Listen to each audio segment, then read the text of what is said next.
야고보서 4장 1절에서 3절의 말씀에 우리 공동체 안에 있는 다툼, 싸움에 대해서 이야기하고 있습니다.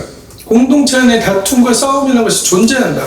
하나님의 나라를 향하여 걸어가고 하나님의 나라를 향하여 예배하는 그리스도인이라는 그 집단 안에서도, 교회라는 집단 안에서도, 선교적 모임이라는 집단 안에서도 어느 곳에나 이 다툼과 싸움이 존재하는 것을 볼 수가 있습니다.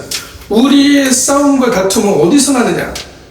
그것을 돌아볼 때 마치 우리가 하나님의 일을 하면서 하나님의 일을 제대로 한다고 다툼과 싸움을 일으키는 것처럼 보여지는데, 그 다툼과 싸움은 겉으로 드러난 다툼과 싸움이 있습니다. 그러나 더 심각한 것, 더 중요한 것은 뭐냐면 우리 안에 있는, 내 안에 내가 무엇을 욕망하고 있는가를 제대로 바라보지 못하고 스스로 속이면서 그것을 마치 하나님의 뜻이라고 포장하여서 그것을 관철시키고 그것을 이루려고 하는 노력을 가지고 공동체 안에 다툼과 싸움이 일어나고 있다. 이것을 무엇이라고 했냐? 너희 주체 중에서 싸우는 정욕으로부터 나오는 것이 아니냐라고 말씀하고 있습니다.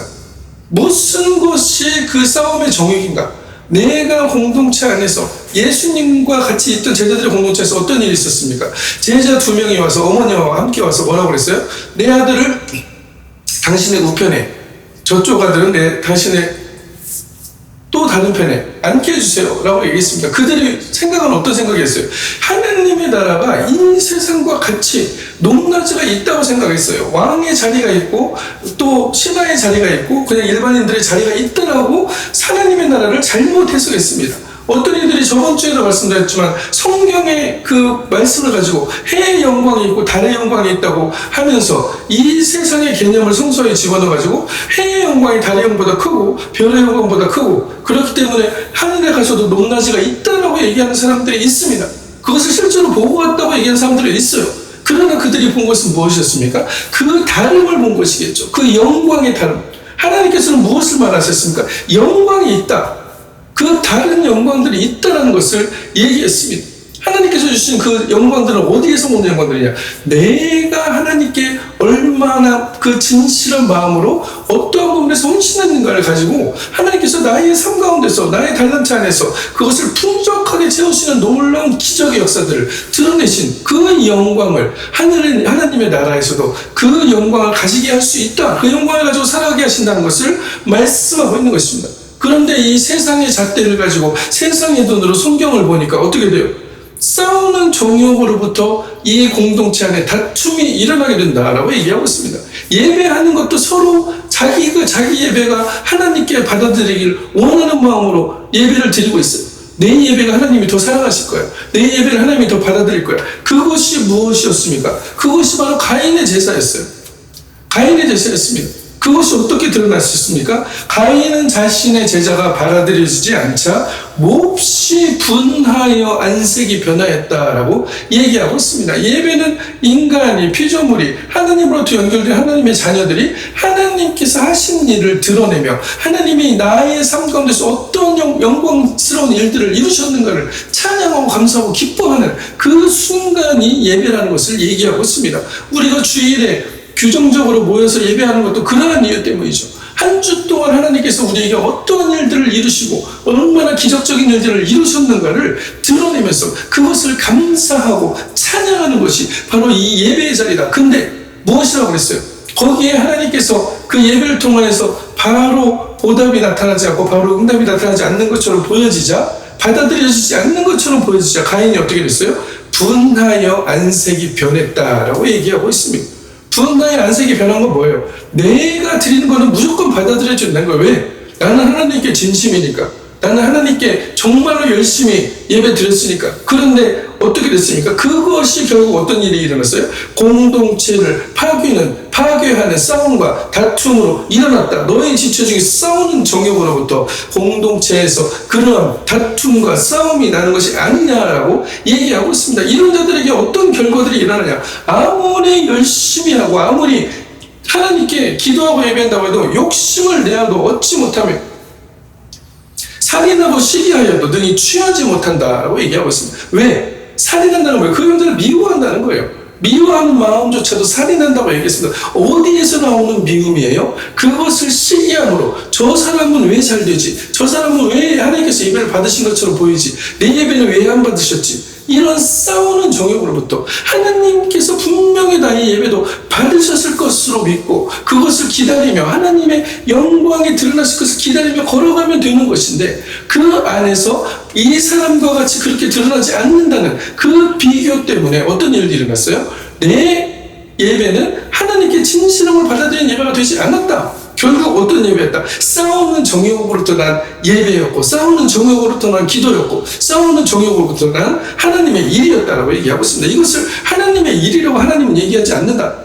죄가 문 앞에 엎드려 있어 너를 원하나 너는 죄를 다스릴 수 있다라고 성서는 분명하게 얘기합니다. 하나님께서는 우리에게 그 능력을 주셨다. 예수 그리스도 십자가 앞에서 죄로부터 해방될 수 있는 그 권능을 우리에게 이미 인치시고 허락하셨다. 그것이 십자가의 능력이다라고 얘기하고 있는 것입니다. 그러나 우리는 어떻게 된다? 계속적으로 그 죄 앞에 엎드러진다. 왜 엎드러지냐? 그것을 구하여서 얻으려고 하기 때문에, 그 정욕으로 쓰려고 하나님께 계속적으로 구하기 때문에 그것을 가지고 만약에 그것이 성취되었을 때 그것이 하나님께서 이루셨다고 합니다. 그러나 결국은 어떻게 됐어요?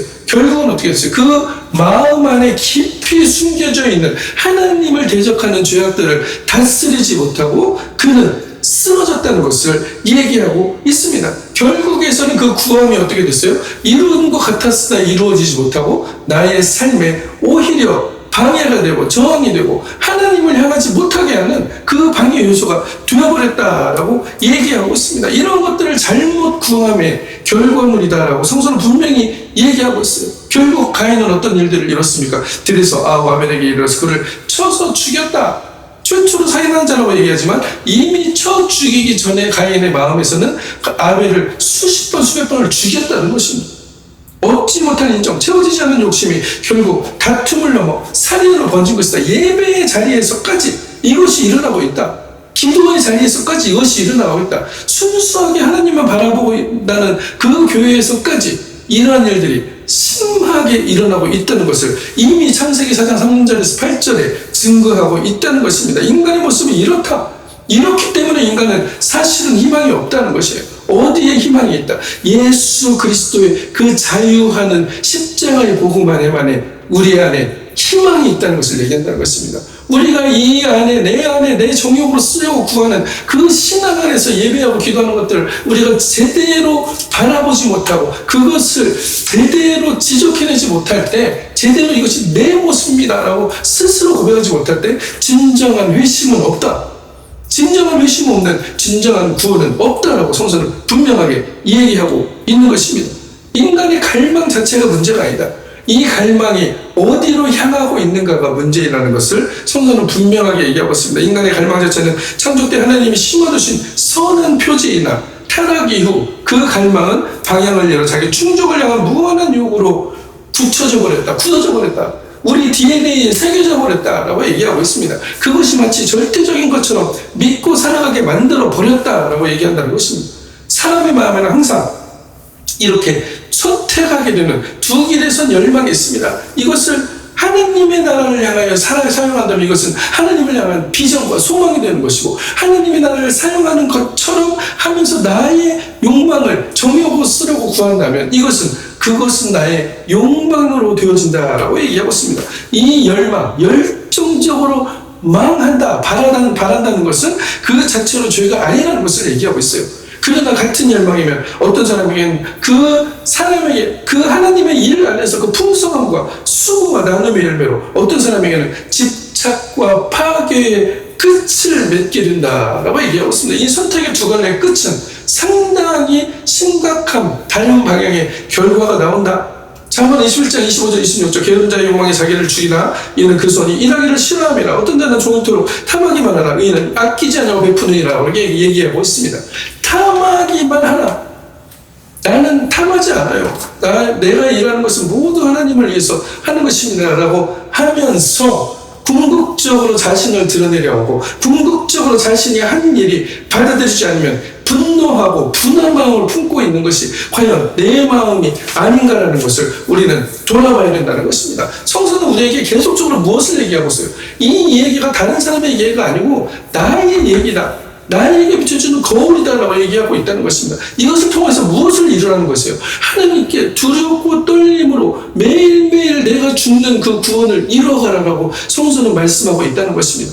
라반은 처음으로 야곱에게 전심으로 환대한 사람이었죠. 그러나 시간이 흐르면서 그는 야곱이 수고해 얻은 양떼와 자신의 딸들과 손주들까지 모두 자기 것이라고 주장하게 되었습니다. 훗날 그는 야곱에게 이렇게 말합니다. 이 딸들은 내 딸들이고 이 자식들은 내 자식들이고 이 양떼는 내 땅, 내 양떼고 내가 보는 것은 다 내 것이라.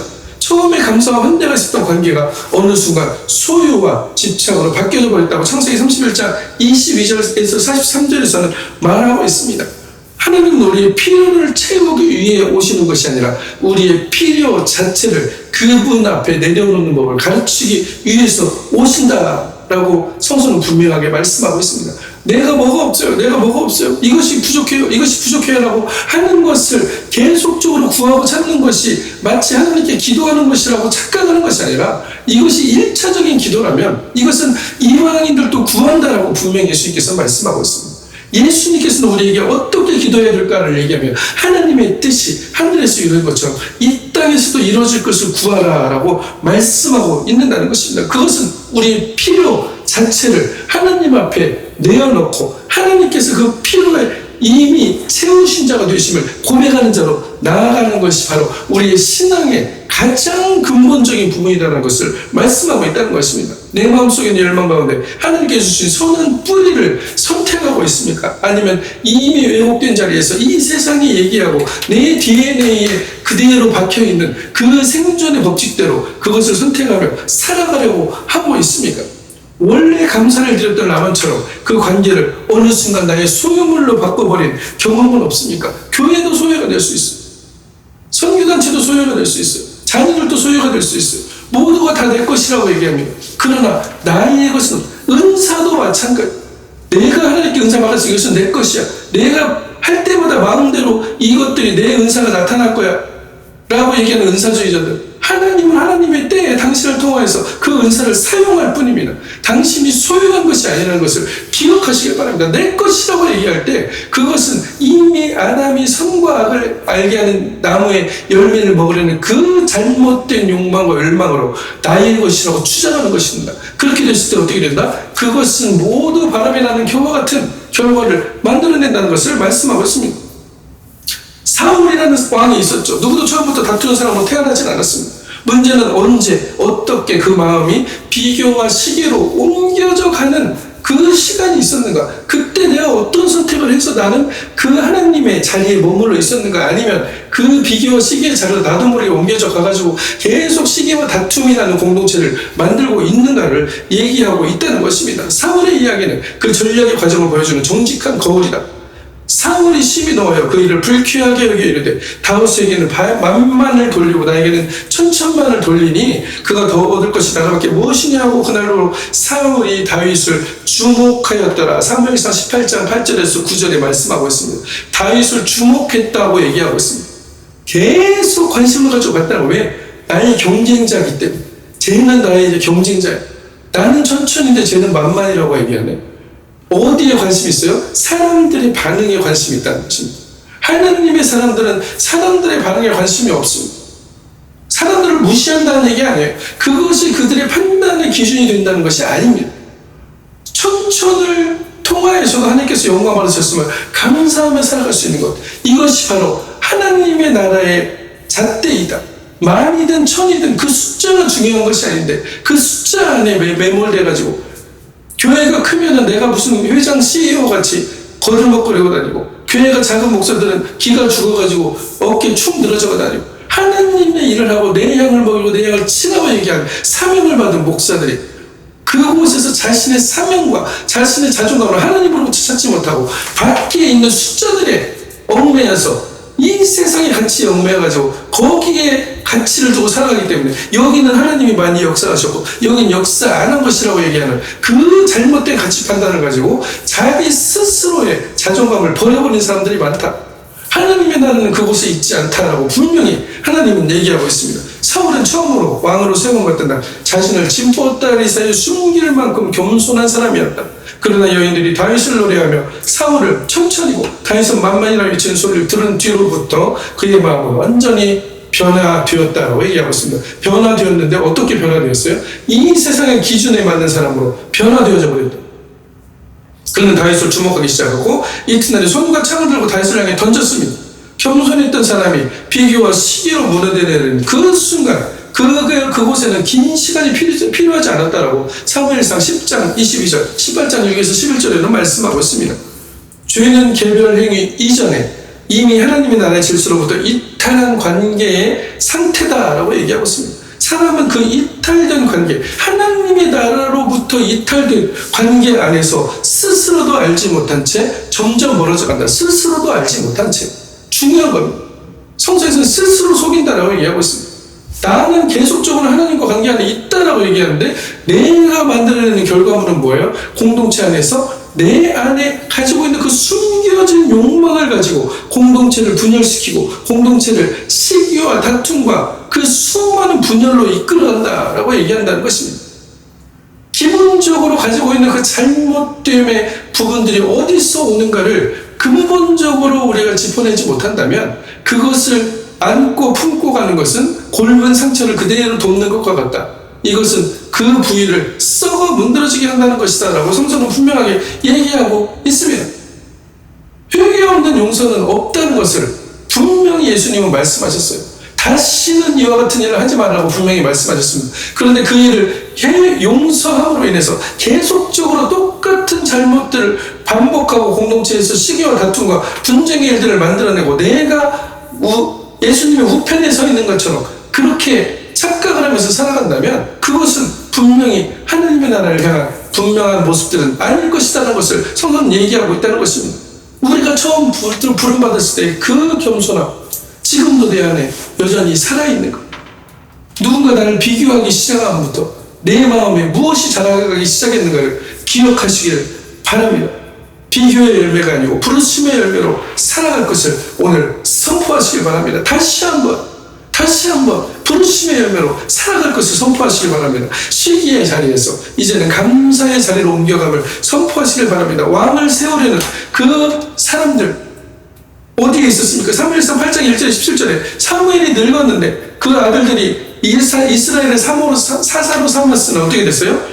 그 요엘과 아비야가 브엘세바에서 사사가 되었는데 그 아들들이 자기 아버지의 행위를 따르지 않고 이익을 따라 자신들의 이익을 따라 뇌물을 받고 판결을 굽게 했다라고 얘기하고 있습니다. 그래서 이스라엘의 장로들이 나와서 우리에게도 왕을 주세요 라고 얘기했다는 것입니다. 그 말에 사무엘이 심히 근심하여 여호와께 기도하며 여호와께서 사무엘에게 이르되 백성이 내게 한 말을 다 들으라 다 해줘라. 이는 그들이 너를 버림이 아니요 나를 버려 자기들의 왕이 되지 못하게 합니다 라고 사무엘상 8장 1절에서 7절에 말씀하고 있습니다. 이스라엘의 요구는 표면적으로는 사법제도의 개혁처럼 보였지만 당신 아들들이 잘못해 이제는 사사가 필요 없을 것 같아요. 우리에게도 왕을 주십시오.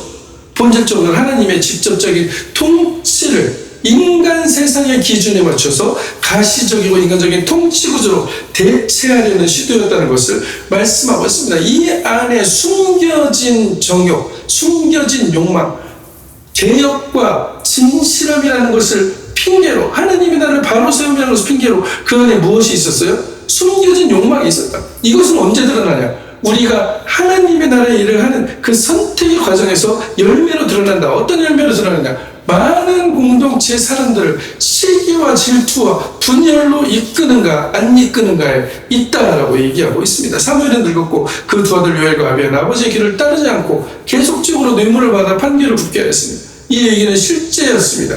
이스라엘 장로들의 반응은 그런데 놀랐습니다. 그들의 사무엘을 통해 하나님께 이 문제를 아뢰지 않았다. 대신 모든 나라와 같이 우리에게 왕을 세워달라고 요구했습니다. 사무엘은 근심하여 여호와께 기도하였고 하나님은 그에게 모든 것을 해줘라. 그 대신 그들은 나를 버린 것이다 라고 말하였다는 것입니다. 실제적인 위기 앞에서 실제적으로 보여지는 개혁 앞에서 그들은 하나님의 나라를 구하지 않고 비교하고 다투어 취하려 했다. 무엇을 취하려 했나? 이 세상의 가치를 취하려 했다라고 분명하게 말씀하고 있습니다. 지금 내가 붙들고 있는 문제 앞에서 하나님께 아뢰며 나아가고 있습니까? 아니면 이 세상이 얘기하는 그 왕도, 그 해법, 그런 것들을 발견하려고 더 전전긍긍하며 여기저기 다니고는 있지 않습니까? 모든 나라와 같이 라는 비교의 논리가 지금 내 신앙의 결정 속에서도 작동하고 있지는 않습니까? 이 어긋남은 무엇이다? 당신이 어긋나갔다라고 얘기하는 것은 무엇이다? 비판이 아니다. 그것은 하나의 진단이라는 것입니다. 이곳에 당신의 마음속에, 당신의 결정 속에 하나님 나라의 열매가 보이지 않습니다라고 얘기하는 것은 그것은 비판이 아니고 그것은 정죄가 아니고 진단이라는 것을 기억하시기 바랍니다. 진단을 받은 자만이 정확한 치료를 받을 수 있기 때문입니다. 내가 내 모습을 바라보지 못한다면 나는 회개의 길로 갈 수가 없다.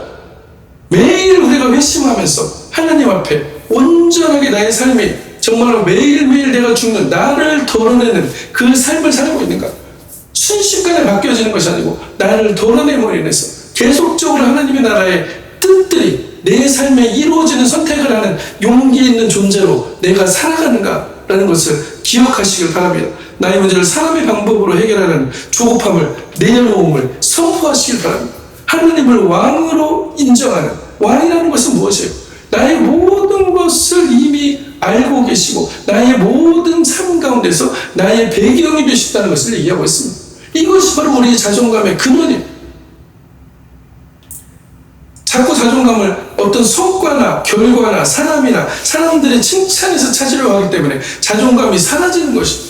그것은 우리의 자존감이 될 수가 없다는 것을 분명히 얘기하고 있습니다. 역대상 4장 9절 10절 야베스의 기도가 나오죠. 야베스는 그의 형제보다 존귀한 자라 그의 어머니가 이름하여 이르되 내가 그를 수고로이 낳았다 하여 그의 이름을 야베스라 하였더라. 야베스가 이스라엘 하나님께 아뢰어 이르되 주께서 내게 복의 복을 더하사 나의 지역을 넓히시고 주의 손으로 나를 도우사 나로 환난을 벗어나 근심이 없게 하소서 하였더니 하나님이 그가 구하는 것을 허락하셨더라 라고 얘기하고 있습니다. 하나님께서 그가 구하는 것을 허락하셨다. 너희가 구하는 것은 받지 못하면 무엇이다? 정욕으로 쓰려고 그러니까 그렇다. 너희 숨겨진 욕망을 대체하려고 기도하니까 그것이 이루어지지 않는다는 것입니다. 근본적으로 하나님의 나라를 향하는 그 마음이 없다는 것을 얘기하는 것인데 야베스의 기도는 하나님께서 그가 구하는 것을 허락하셨다라고 얘기하고 있습니다. 그 이유는 무엇인가? 그 내용의 화려함이 아니고 그가 자신의 환난을 인간의 방법이 아니고 하나님께 직접 아뢰어서 하나님께서 그것을 해결해 주시기를 원했던 그 마음의 방향성 안에 있다는 것을 말하고 있습니다. 야베스의 뜻이 뭐예요? 고통이라는 뜻이었습니다. 그의 어머니는 그를 수고로이 낳았다고 고백할 만큼 그 출발은 아픔이었다. 그러나 야베스는 그 이름에 자신의 뜻을 가두지 않았다라고 얘기하고 있습니다. 그는 다투지 않고 형제들과 내가 왜 이렇게 그러면 수고로이 나가는 사람이 됐지, 나는 왜 이렇게 고통의 사람이 됐지라고 비교하지 않았습니다. 그 현실 그대로를 하나님께 알렸다. 지금 나는 고통의 사람입니다. 그러면서 무엇을 원했습니까? 하나님께서 이미 나에게 허락하신, 이미 나를 위해 예비하신 복과 확장과 보호를 구했고 하나님은 그가 구하는 것을 그대로 허락하셨다. 이미 와 있는 것을 그대로 드러나게 하나님께서 허락하셨다는 것을 말하고 있습니다. 아무 배경도 아무 의미도 없던 그가 얻은 것은 오직 하나님께 구했던 그 사실 하나였다라고 역대상 4장 9절에 10절에 말하고 있습니다. 야베스는 자기의 열망을 억누르지 않았어요. 고통받았기 때문에 나는 계속 고통받는 사람으로 살아가야 돼 라고 얘기하지 않았습니다. 오히려 그 열망을 하나님 앞에 그대로 내어놓았습니다. 변화하겠다는 그 결단을, 그의 삶을 하나님 앞에 내어놨습니다. 이것이 바로 하나님을 향한 제대로 된 재정렬의 순간이다라고 얘기한다는 것입니다. 하나님께 나온 자는 특정한 편을 들거나 정죄하는 자가 아니고 자신의 열망까지도 하나님께 정직하게 그대로 내어놓는 자다. 하나님께 정렬된 기도가 바로 하나님께서 허락하시는 기도가 된다. 지금 내 환난과 필요를 사람에게 먼저 말하며 그렇게 살아가고 있습니까? 아니면 하나님께 아뢰고 있습니까? 야베스처럼 부끄러운 이름과 배경 앞에서도, 고통의 이름 앞에서도 하나님 앞에 정직하게 우리는 서서 하나님께 온전하게 나의 상황을 그대로 구하고 있는가? 구하는 자에게 부끄러움이 아니라 응답이 예비되어 있다. 나는 다른 사람과 다투려 얻으려 하지 말고 하나님께 구하는 자로 살아감을 선포하시길 바랍니다. 내 열망이 하나님의 뜻과 나란히 놓이기를 선포합니다. 내 욕망으로 구하는 것이 아니고 하나님의 뜻과 나란히 놓이기를 항상 간구하며 살아가는 우리가 되기를 선포하시기 바랍니다. 회복은 큰 것을 만들어내는 능력이 아니고 작은 것을 정직하게 내어놓는 마음에서 시작된다. 이것이 어디에서 나와요? 요한복음 한 소년과 제자의 이야기죠. 요한복음 6장 8절에서 9절. 제자 중 하나가 곧 시몬 베드로의 형제 안드레가 예수께 여쭤오되 여기 하나이가 있어 보리떡 5개와 물고기 2마리를 가지고 있나이다. 그러나 그것이 이 많은 사람에게 얼마나 되겠사옵나이까? 라고 말하고 있습니다. 안드레의 행동이 우리가 마치 보기에는 결핍의 목록을 만드는 것처럼 보이고 있어요. 이것이 뭐가 되겠어요? 그러나 그것을 가지고 그리스도께 나아간 신앙의 논리를 보여준다는 것입니다. 그는 부족함을 계산하지 않고 있는 그대로를 가지고 주님께 나아갔다. 그리고 자기의 마음도 그대로 드렸다. 지금 내가 이렇게 생각하기에 주님 이것으로 무엇을 할 수 있겠습니까? 이게 내 상태였다는 것이죠. 그러나 그는 어디를 향했다? 어디 가서 막 돈 주고 가서 사와, 이게 아니었다는 것이죠. 제자들은 그렇게 구하려고 했습니다. 어디 가서 돈 주고 사와야 되지 않겠습니까? 이걸로 하려면 얼마가 몇 대 되나님이 들겠습니까? 그러나 안드레는 아이를 데리고 그대로 나와서 그 모습을 그대로 보여주고 뭐라고 합니까? 이것으로 무엇을 할 수 있겠습니까? 5,000명이 넘는 무리 앞에서 안드레는 스스로 문제를 해결하려고 다투지는 않았다. 그는 보리떡 5개, 물고기 2마리를 가진 소년을 예수께 데려왔고, 그러나 이 많은 사람에게 얼마가 되겠느냐는 그의 말은 회의같이 들립니다. 마치 이게 뭐 가능하겠어? 라는 불신의 믿음처럼 들리지만 실제로 그가 가진 것을 숨기지 않고 정직하게 하려는 하나님의 요청이었다. 우리에게는 이 부분이 필요하다는 것을 얘기하고 있습니다. 이 물고기 2마리, 보리떡 5개 얘기하면서 어린아이의 신앙만을 얘기하는데 그렇지 않아요. 안드레가 어린아이를 데리고 왔다는 것에 주목하시기 바랍니다. 안드레가 어린아이를 데리고 와서 예수님께 아뢰지 않았다면 이 아이는 그것을 드릴 수 없었어요. 그 작은 것이 그리스도의 손에 놓이자 온 무리가 배불리 먹고도 남았다고 요한복음 6장 1절 13절에 말씀하고 있습니다. 참된 영성은 무엇이냐? 우리가 영성합니다. 기도 많이 하고 예배 많이 하고 찬송 많이 해서 영성이라고 얘기합니다. 40일 금식 기도했다고 영성이 많다고 얘기합니다. 영성은 자기 힘으로 무언가를 만들어내는 데 있지 않고 그 있는 그대로 자신을 그리스도 앞에 내어드릴 수 있는 하나님 앞에 정직함에 있다는 것을 분명하게 기억하시길 바랍니다. 그렇기 때문에 사고 비교해요. 저분은 40일 금식했으니까 영성이 더 있을 거예요. 저분은 매일 기도하니까 영성이 있는 거예요. 성서에서 분명히 뭐라고 합니까? 매 순간 기도하라. 쉬지 말고 기도하라고 얘기하고 있습니다. 그러면 누가 누구를 비교할 수 있느냐? 비교할 수 없다는 것을 얘기하고 있죠. 나는 여기서 기도하니까 기도하고 당신은 밖에 나가서 일하고 있으니까 기도하지 않는다고 얘기하는 그 판단 자체가 세상적인 판단이라는 것을 얘기하고 있습니다. 우리가 하나님께 정렬되어 있다면 우리가 있는 곳이 기도의 자리가 되고 우리가 있는 곳이 감사의 자리가 되고 우리가 있는 곳이 기쁨의 자리가 된다고 분명하게 말씀하고 있습니다. 항상 기뻐하라. 쉬지 말고 기도하라. 범사에 감사하라. 어떤 상황에 있든지 In all circumstances give thanks라고 분명히 주님은 말씀하고 있다는 것입니다. 예배에서 와서만 감사하는 것이 아니에요. 교회에 들어와서만 감사하는 것이 아닙니다. 감사의 얼굴을 가지고 교회에 들어와 있다가 나가면 얼굴 찡그리고 불안한 마음과 불평과 두려움으로 살아가는 것을 얘기한다는 것이 아닙니다. 하나님은 여러분의 마음속에 계십니다. 하나님의 나라는 어디에 있다고 했어요? 너희 안에 있다고 분명하게 말씀하셨습니다. 지금 내가 가진 것이 보잘것이 없어 보여 아예 드러내지 않고 숨기고 있는 것은 없는가?